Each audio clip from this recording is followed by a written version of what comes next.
مشہور میزبان اور رکن قومی اسمبلی ڈاکٹر عامر لیاقت حسین انتقال کر گئے ہیں۔ ڈاکٹر عامر لیاقت حسین نے رمضان ٹرانسمیشن اور عالم آن لائن جیسے پروگرامز کی میزبانی کی اور دنیا بھر میں مقبولیت حاصل کی۔ جیو، ARY، PTV، بولڈ سمیت دیگر اداروں کے ساتھ منسلک رہے۔ رکن قومی اسمبلی ڈاکٹر عامر لیاقت حسین کے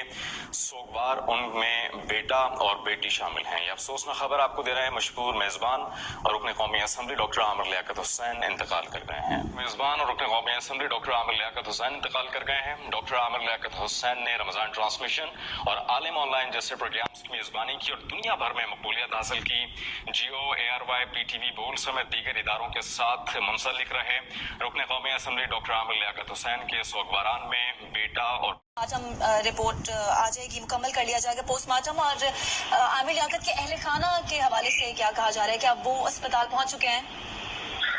دیکھیں، اس وقت سب سے اہم بات یہ ہے کہ عامر لیاقت جیسی شخصیت تھے، ان کے بارے میں یہ بات کنفرم ہو جائے کہ ان کی وجہ موت کیا ہے، اور یہ وجہ موت جاننے کے لیے جو ہے وہ پولیس حکام کا یہ کہنا ہے کہ پوسٹ مارٹم انتہائی ضروری ہے، اور اس پوسٹ مارٹم کے بغیر جو ہے وہ باڈی جو ہے وہ ورثہ کے حوالے نہیں کی جائے گی۔ اس حوالے سے جو ہے وہ MLOs جو میڈیکل لیگل سیکشن ہوتا ہے اس کو بلا لیا گیا ہے، اور یہ اب طے کیا جا رہا ہے کہ پوسٹ مارٹم جو ہے وہ آخر اسپتال میں ہی کرایا جائے، یا اس کے لیے جو ہے باڈی جو ہے کسی سرکاری اسپتال منتقل کی جائے۔ لیکن اس حوالے سے ڈاکٹرز کا یہ کہنا ہے کہ ممکنہ طور پر یہ موت جو ہے کیونکہ ان کی طبیعت کل رات سے خراب تھی، تو ممکن ہے کہ انہوں نے وہ ڈاکٹر کے پاس نہیں گئے، لیکن انہوں نے کسی